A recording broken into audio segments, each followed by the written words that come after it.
bliver nødt til at tage væk i et stykke tid. Prøv at se den her nøgle. Den skal du spise. Nogle gange så skal du lade mig tale færdig først. Inde på banegården, der er der en taske. Den taske, den henter du og graver ned i skoven op ved mors hus. Jeg er godt begravet et andet sted. Ej, det glemte jeg. Han hedder John nu. Hvorfor fanden vil du ikke have Manfred mere? Altså, du kan jo ikke bare komme hjem, når du har været væk så længe, og så tror at alt er det samme. Ja, John. Så er den dobbelt ved lænderen. Må du kraft. Ved med, hold kæft. Du ligner ham jo ikke engang. Du har ikke engang de rette briller på. Det er vi ved at spare op til. Stop det nu. Manfred, nu fortæller om, hvor den...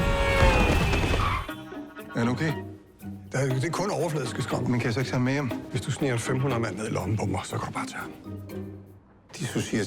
Dissociativ identitetsforstyrrelse.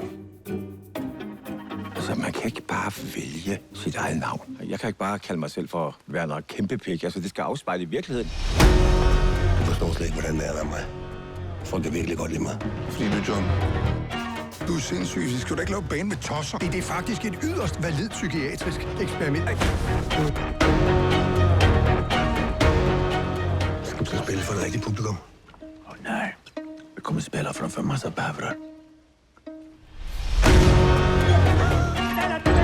Hvad er det, Anker leder efter ude i skoven? Når man har en hemmelighed, så sætter man en krone.